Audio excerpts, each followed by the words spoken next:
أعوذ بالله من الشيطان الرجيم بسم الله الرحمن الرحيم الحمد لله الذي جعلنا من المتمسكين بولاية علي أمير المؤمنين وأولاده الطاهرين الصلاة والسلام على سيدنا ونبينا أبي القاسم محمد صلی اللہ علیہ وآلہ وسلم۔ آج اسی حدیث مبارکہ کو جس کی کہ میں نے آپ کے سامنے صورتیں بیان کی تھیں کہ انسان جو ہے کچھ کام انسان کے کرنے کے ہیں اور کچھ کام جو ہیں وہ اللہ پھر اس کے نتیجے کے طور پہ کرتا ہے۔ جیسا کہ گزشتہ جو آپ نے سماعت فرمائی ہوں گی ویڈیوز، اس میں نے بتایا کہ 6 چیزیں نبی اکرم صلی اللہ علیہ وآلہ وسلم نے بتائیں کہ المغفرت منی و توبہ منکم، تم توبہ کرو اور مغفرت میں کروں گا، یعنی خدا یہ فرماتا ہے توبہ کرنا تمہارا کام ہے، بخش دینا پھر میرا کام ہے۔ والجنت منی و طاعت منکم، اطاعت تم نے کرنی ہے اور پھر جنت کا حقدار میں تمہیں بناؤں گا۔ اور تیسری چیز جو تھی، تیسرا لیکچر اس کے اوپر میں نے آپ کے سامنے پیش کیا تھا کہ جس میں آپ نے فرمایا کہ خدا یہ کہتا ہے کہ الرزق منی والشکر منکم، کہ رزق دینا میرا کام ہے، شکر کرنا بندے کا کام ہے۔ آج چوتھی گفتگو آپ کی سماعتوں کے لیے ہدیہ کر رہی ہوں، جس میں کہ رسول اکرم یہ فرماتے ہیں کہ خدا یہ کہتا ہے القضاء منی والرضا منکم، فیصلہ کرنا میرا کام ہے اور اس فیصلے پہ راضی رہنا تمہارا کام ہے۔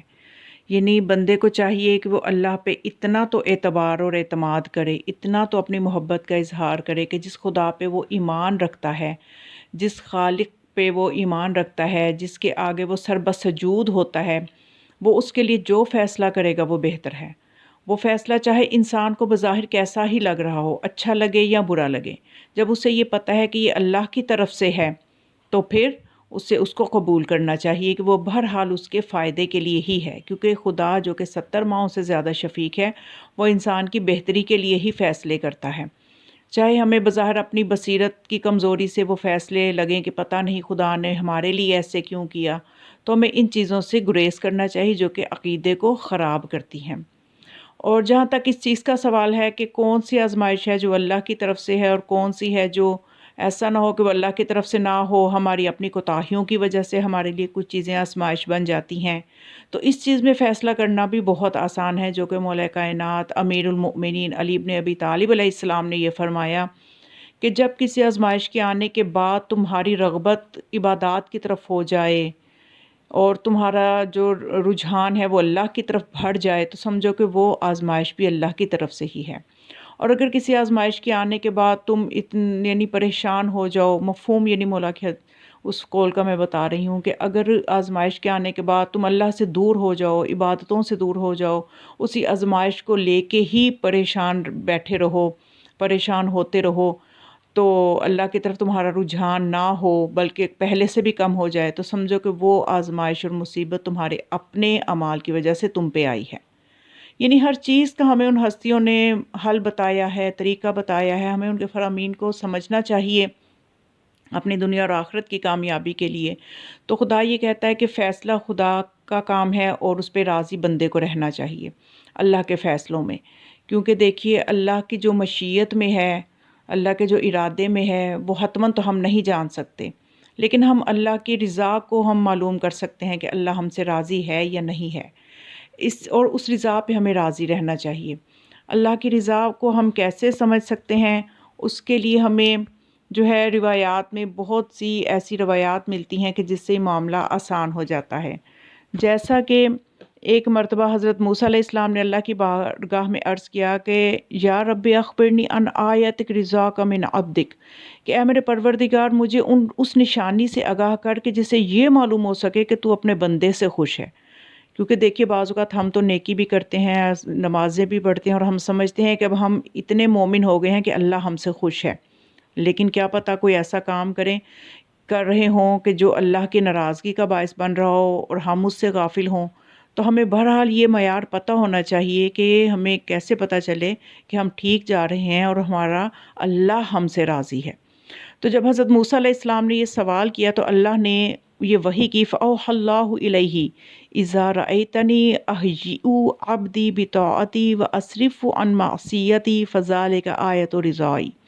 خدا نے فرمایا کہ جب تم یہ دیکھو کہ میں اپنے بندے کو اپنی اطاعت اور بندگی کے لیے آمادہ کر رہا ہوں، اسے گناہ سے دور رکھ رہا ہوں، تو یہی میرے اس سے خوش ہونے کی علامت ہے۔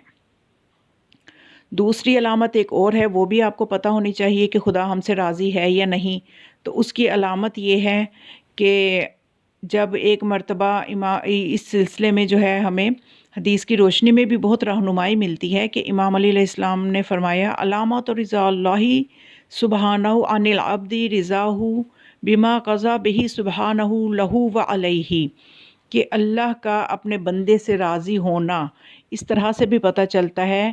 کہ بندے سے راضی ہے یا نہیں ہے، وہ اس طرح سے بھی پتہ چلتا ہے، اس کی علامت یہ ہے کہ وہ اللہ کے ہر فیصلہ پر راضی اور تسلیم رہے۔ یعنی اگر بندہ اللہ کے فیصلوں پہ راضی رہے تو اس کا مطلب ہے اللہ بھی اس سے راضی ہے، تو وہ اللہ کے فیصلوں پہ راضی ہے، تو چاہے معصوم فرماتے ہیں وہ فیصلہ اس کے فائدے میں ہو یا نقصان میں، یعنی بظاہر اس کو چاہے لگ رہا ہو یہ میرا نقصان ہے، کیونکہ قرآن میں بھی اللہ فرماتا ہے کہ بہت سی ایسی چیزیں ہیں تم سمجھ رہے ہوتے ہو کہ تمہارے لیے بری ہیں، حالانکہ وہ تمہارے لیے اچھی ہیں، اور ہو سکتا ہے تم کسی چیز کو اپنے لیے اچھا سمجھو لیکن وہ تمہارے لیے بری ہو۔ تو اس لیے ہم چونکہ اپنے لیے اچھائی برائی کو حتماً جو ہے وہ تحقیق نہیں کر سکتے، اس لیے ہمیں اللہ کی رضا پہ راضی رہنا ہی ہمارے لیے بہت بڑا نجات کا ذریعہ ہوگا۔ پھر ایک اور نشانی بھی ہمیں ملی کہ ہمیں پتہ چلے کہ اللہ ہم سے راضی ہے یا نہیں۔ حضرت موسیٰ علیہ السلام نے اللہ کی بارگاہ میں عرض کی، یا رب اخبرنی ان آیت رضا کا ان عبدی کا، کہ اے پروردگار کو نشانی بتا کہ جس سے پتہ چلے کہ تو اپنے بندے سے راضی ہے۔ فَأَوْحَى اللَّهُ إِلَيْهِ إِذَا رَأَيْتَ نَفْسَكَ تُحِبُّ الْمَسَاكِينَ وَتُبْغِضُ الْجَبَّارِينَ فَذَلِكَ آیَةُ رِضَائِي۔ تو وحی کی اللہ تعالیٰ نے حضرت موسیٰ علیہ السلام پہ اور یہ فرمایا، اے موسیٰ جب تم اپنے دل میں مساکین کے لیے محبت اور ظالمین سے نفرت کو محسوس کرو تو سمجھ لو کہ تیرا رب تیرے سے راضی ہے، تیرا اللہ تیرے سے راضی ہے۔ تو اللہ کی خوشنودی اللہ کے بندوں کی خوشنودی میں پنہاں ہے۔ تو بس یہی بات ہے کہ ہمیں جب اللہ کی مرضی پہ ہم راضی رہیں گے تو خدا ہماری توفیقات میں بھی اضافہ کرتا ہے، عزت بھی بڑھاتا ہے، اور یہی چیز ہمیں معصومین کی روایات میں بھی ملتی ہے، ان کی سیرت میں بھی ملتی ہے کہ ایک مرتبہ دیکھیے آپ کربلا کا واقعہ بھی تو آپ کے سامنے ہے کہ جس میں مصیبت جتنی بڑھتی گئی اور اہل بیت علیہم السلام کی طرف سے اتنا ہی شکر بڑھتا گیا، اتنا ہی خدا کی تعریف بڑھتی گئی۔ تو اب ایک واقعہ ہے کہ جس میں ہے کہ امام زین العابدین علیہ السلام ایک مرتبہ طواف کعبہ کر رہے تھے کہ حاکم وقت عبد الملک بن مروان بھی کعبہ میں آیا طواف کعبہ کی غرض سے۔ تو عبد الملک بن مروان کو آتا دیکھ کے، چونکہ اس وقت کا حاکم تھا، یہ لوگوں نے راستہ چھوڑ دیا اور اس کو جگہ دی، مگر امام علیہ السلام طواف کعبہ میں مشغول رہے اور اس کی طرف دیکھا بھی نہیں، پرواہ بھی نہ کی اس کی۔ تو عبد الملک نے لوگوں سے دریافت کیا یہ کون ہے؟ لوگوں نے بتایا یہ علی زین العابدین ہے۔ عبد الملک نے کہا کہ پاس گیا امام علیہ السلام کے اور کہا کہ سجاد، کیا میں نے آپ کے باپ کو قتل کیا ہے جو آپ میری طرف متوجہ نہیں ہوئے؟ آپ علیہ السلام نے فرمایا، عبد الملک، جس نے میرے باپ کو قتل کیا ہے اس نے اپنی دنیا اور آخرت خود خراب کی، کیا تو بھی یہی حوصلہ رکھتا ہے؟ یعنی امام علیہ السلام کا جواب دیکھیے کہ جب خدا پہ توکل ہوتا ہے، جب خدا کی طرف مشغول ہوتے ہیں، تو پھر جب یہ خدا کی رضا پہ راضی ہوتے ہیں تو پھر ان کو خدا کی طرف سے وہ عنایات اور تصرفات ملتے ہیں کہ انہیں زمانے کے حاکموں کی کوئی پرواہ نہیں ہوتی۔ مولا نے فرمایا، کیا تو بھی یہی حوصلہ رکھتا ہے؟ اگر تو سنت یزید ادا کرنے پر آمادہ ہے تو میں کردار حسین پیش کرنے کو تیار ہوں۔ سن عبد الملک، ہم قتل ہونے کے بعد بھی پشیمان نہیں ہوئے، بلکہ ہم نے اللہ کا شکر ادا کیا۔ قتل ہونا ہماری وراثت ہے، خالق کا شکر ادا کرنا ہماری عبادت ہے، حق بات کہنا ہماری عادت ہے۔ یعنی مولا کیا بتا رہے ہیں کہ ہم اللہ کے فیصلوں پہ راضی ہیں۔ تم ہمیں یہ نہ کہو کہ کربلا میں اللہ نے نعوذ باللہ ہمارا کوئی نقصان کیا ہے یا ہم اللہ پہ شکوہ کر رہے ہیں، بلکہ اللہ نے ہمارے ساتھ جو بھی کیا ہے ہم اللہ کے فیصلوں پہ راضی رہنے والے ہیں۔ تو پھر عبد الملک نے کہا کہ علی بن حسین، میں چاہتا ہوں کہ آپ کی کچھ مدد کروں۔ بس اتنا سننا تھا کہ امام علیہ السلام کے تیور بدلے اور مروان ملعون کا بیٹا، آپ نے فرمایا کہ تو مجھے معذور سمجھتا ہے؟ آپ نے دامن ابا پھیلا کر سنگریزے اکٹھے کرنا شروع کیے، اور عبد الملک نے دیکھا کہ آپ علیہ السلام نے وہ جو سنگریزے تھے جب آپ نے وہ اکٹھے کیے تو وہ 20 بہا موتی بن گئے، جن کو امام علیہ السلام نے راہ خدا میں خرچ کر دیا۔ اور یہ سب کچھ مروان نے دیکھا، عبد الملک بن مروان یہ دیکھ رہا تھا، اور کہا، پھر آپ نے کہا کہ مروان کے بیٹے، اگر دنیا کی ضرورت ہو تو مجھ سے سوال کرو تاکہ میں تیری حاجت کو پورا کروں۔ یعنی کنوز المعجزات اور 14 ستارے، اس میں بھی یہ واقعہ ان دونوں کتابوں میں موجود ہے۔ تو جب اللہ پہ بندہ توکل کرتا ہے، جب اللہ کی رضا پہ راضی ہوتا ہے، تو اللہ ہی ضامن ہو جاتا ہے اس کی عزت کا اور اس کے مرتبے کا۔ اور جیسا کہ سورہ طلاق کی بھی ایک آیت ہے، اس میں خدا یہ فرماتے ہیں مَن یتوکل علی اللہ فہو حسبہ، کہ جو اللہ پہ توکل کرتا ہے اللہ ہی اس کے لیے کافی ہے، اللہ ہی اس کے لیے کافی ہے۔ ان اللہ بالغ امرہ، تو تحقیق اللہ جو ہے، یعنی یہ اللہ اپنے معاملات پر قادر ہے۔ قد جعل اللہ لکل شیء قدرا، اور اس نے ہر شے کے لیے مقدار مقرر فرمائی ہے۔ تو یہ جو سورہ طلاق کی آیت نمبر 2 ہے، جو کہ 2 کا آخر ہے، مَن یتق اللہ یجعل لہ مخرجا، یہاں پہ میں آپ کو ایک وظیفہ بھی ہدیہ کرتی جا رہی ہوں۔ یہ وظیفہ بھی ہے کہ جو کوئی سورہ طلاق کی آیت نمبر 2 کا آخر، جو کہ یہاں سے شروع ہوگا اس کا آخر، وَمَن یتق اللہ، یہ آخری جملہ ہے سورہ طلاق کی آیت نمبر 2 کا، مَن یتق اللہ یجعل لہ مخرجا۔ یہ آیت نمبر 2 ختم ہو جائے گی، پھر آیت نمبر 3 شروع ہو جائے گی، وَيَرْزُقْهُ مِنْ حَيْثُ لَا يَحْتَسِبُ وَمَن يَتَوَكَّلْ عَلَى اللَّهِ فَهُوَ حَسْبُهُ إِنَّ اللَّهَ بَالِغُ أَمْرِهِ وَقَدْ جَعَلَ اللَّهُ لِكُلِّ شَيْءٍ قَدْرًا۔ یعنی آیت نمبر 3 کا یہ آخری حصہ، مَن یتق اللہ، اور پھر آیت نمبر 3 جو ہے پوری، یہ جو میں نے آپ کے سامنے جتنی پڑھی ہے یہ ساری جو ہے،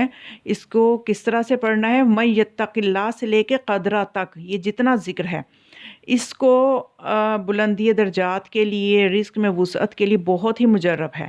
اس کے بارے میں ایک وظیفہ ہے جس کو کہ روایت میں تفسیر انوار النجف میں روایت کیا گیا ہے کہ وہ وظیفہ یہ ہے کہ اگر کوئی نئے چاند کی جمعرات یا جمعہ یا دوشنبہ یعنی پیر، جمعرات، جمعہ یا پیر کے دن اس عمل کو شروع کرے، صبح کی نماز کے بعد مقام خلوت میں بیٹھ کر 40 روز تک لگاتار اسی ذکر کو، مَن یتق اللہ سے لے کے قدرہ، یہاں تک 159 مرتبہ، 159 ٹائم، یعنی 159 مرتبہ پڑھے، اور جتنا بھی خشوع و خضوع سے پڑھے، کہ کوشش کرے کہ اس سے پہلے جو اول و آخر درود بھی پڑھے، اطمینان قلب کے ساتھ پڑھے، اور ایک ہی جگہ پہ اس وظیفے کو اپنی جگہ نہ بدلے، اس کو انجام دے، تو 10 ہی دن میں اس کے اوپر رزق کے دروازے کھلنا شروع ہو جائیں گے، اور یہ عمل مستجاب الدعوات ہے، دعائیں اس سے مستجاب ہو جاتی ہیں۔ اور اس کے علاوہ یہ خدا پہ توکل کرنا جو ہے، یہ اتنی بڑی، سمجھ لیجئے کہ خزانہ ہے، اتنی بڑی انسان کے لیے اس میں خوش بختی ہے کہ اس کے لیے دنیا اور آخرت کے خزانے کھل جاتے ہیں۔ جیسا کہ ایک مؤلف جو کہ کتاب فوائد القرآن کے جو مؤلف ہیں سید محمد مرتضیٰ جونپوری نے اس آیت مجیدہ، یہی مَن یتق اللہ سے لے کے قدرہ تک جو میں نے آپ کے سامنے ذکر بیان کیا ہے، یہ آیت جو کہ گزشتہ آیت کا آخری جملہ اور اگلی پوری آیت نمبر 3، تو اس کی فوائد بہت ہی زیادہ انہوں نے بیان کیا، اور بلکہ ایک حکایت درج کی ہے جس کا خلاصہ یہ ہے کہ ایک مرتبہ ایک تاجروں کا گروہ کشتی میں سوار ہو کر جا رہا تھا، اور اچانک ہاتف غیبی سے آواز آئی کہ جو 10,000 دینار دے تاکہ میں اس کو ایسے کلمات سکھاؤں جو غم میں پڑے تو خوشی دیکھے، کسی مصیبت میں پڑے تو نجات پائے۔ ان میں سے ایک تاجر نے 10,000 دینار اسی ہاتف کے کہنے پر، یعنی ہاتف غیبی سے جو آواز آئی تھی اس آواز کے کہنے پر دریا میں پھینک دیے، تو ہاتف نے یہ والا ورد جو میں نے آپ کو بھی بتایا ہے، یہی ورد تعلیم کیا، یعنی سورہ طلاق کی آیت نمبر 2 کا آخری جملہ اور آیت نمبر 3 مکمل، تو اس کا ورد بتایا۔ اور کشتی میں اچانک سے یہ ہوا کہ کشتی جو تھی وہ ایک طوفان ایسا آیا، چٹان سے اس کی ایسی ٹکرائی کہ اس سے وہ جو تھا، سب تاجر جو تھے وہ ڈوب گئے، اور فقط یہی ایک تاجر تھا جو کہ باقی بچا۔ اور پھر یہ ایک تختے پر سوار تھا، کشتی کا ایک تختہ بس بچا، اس پہ یہ سوار تھا کہ اس کا تختہ جو تھا وہ ایک جزیرے پہ جا پہنچا، اور اس جزیرے میں سرسبز باغات تھے، چشمے تھے۔ اب دیکھیے اللہ نے کیسا سبب کیا کہ جب اس نے اللہ پہ توکل کیا، اللہ کی رضا پہ راضی ہوا، تو کیسا اس نے کیا، اس کو کیسے اس کے لیے اللہ نے دروازے کھولے، کیسے اسباب بنائے کہ جب وہ اس جزیرے میں پہنچا تو وہاں ایک خوش شکل دوشیزہ بھی موجود تھی، اس نے پھر اپنی کہانی سنائی کہ وہ اپنے باپ کے ساتھ سفر کر رہی تھی کہ طوفان آیا، کشتی ٹوٹ گئی، اور یہ جو تھی فقط یہ قافلے میں سے بچی اور اس جزیرے پہ آ کے وہ تختہ رکا، اور وہ جب سے یہاں پہ رہ رہی ہے، اور یہاں پہ ظاہر ہے کہ وہ اپنے خاندان سے دور ہے اور بہت ہی زیادہ وہ غمگین تھی۔ اور اس شخص نے پھر کیا کیا کہ اسی وقت اسی ورد کو پڑھا، اور اس کے لیے ایسے رستے بنے کہ اس نے وہاں سے اس لڑکی کے ساتھ وہاں سے پھر اس لڑکی کو اس کے گھر پہنچایا۔ ایک کشتی کا بندوبست آ رہی تھی، اتفاقاً خدا کی طرف سے ہی سبب تھا، کشتی کو روکا، کہیں سے وہ قافلہ آ رہا تھا، ان کو روکا، اپنی طرف بلایا، اور یہ دونوں کشتی میں سوار ہو گئے، اور جب یہ اپنے وطن واپس پہنچے تو وہاں جا کے اس لڑکی کو اس کے گھر میں پہنچایا، اور وہ اتنی امیر گھرانے سے اس کا تعلق تھا کہ جب گھر والوں نے، خاندان والوں نے دیکھا کہ اس شخص نے اس کی اتنی مدد کی ہے، تو انہوں نے اسی کے ساتھ اس کی شادی بھی کر دی، اور وہ خوش و خرم جو ہے وہ زندگی گزارنے لگے۔ اور وہ اہل بصرہ میں سے تھی، وہ لڑکی بصرہ کی رہنے والی تھی، تو یہ شخص بصرہ کا دولت مند ترین شخص بن گیا۔ یعنی اللہ پہ توکل کرنے کا یہ نتیجہ ہے۔ اس لیے قرآن مجید میں بھی اور ہر جگہ پہ اللہ پہ توکل کرنے کے لیے یہ ہمیں اس چیز کے لیے جو بہت سی آیات جو ہیں، خاص طور پہ یہ آیتیں جو میں نے آپ کے سامنے سورہ طلاق کا جو حصہ بتایا ہے، اس سلسلے میں ابو ذر غفاری سے بھی ایک روایت منقول ہے کہ نبی کریم نے فرمایا، قرآن مجید میں ایک ایسی آیت موجود ہے، اگر تمام لوگ اس پر کاربند ہو جائیں تو وہ سب کے لیے کافی ہے۔ اس کے بعد آپ نے یہی آیت جو ہے وہ تلاوت کی۔ تو اللہ پر توکل جو ہے یہ انسان کو کرنا چاہیے، اس کی رضا پہ راضی رہنا چاہیے، تو اس سے اس کے لیے ہی کافی دنیا اور آخرت کی مصیبتیں بھی دور ہوتی ہیں، اور خداوند تعالی ہمیں اپنی ذات کی معرفت عطا فرمائے اور ہمیں اپنی ذات پہ توکل کرنے کی توفیق عطا فرمائے، تاکہ دنیا اور آخرت کی مشکلات ہمارے لیے آسان ہو سکے۔ وما علیہ الا البلاغ۔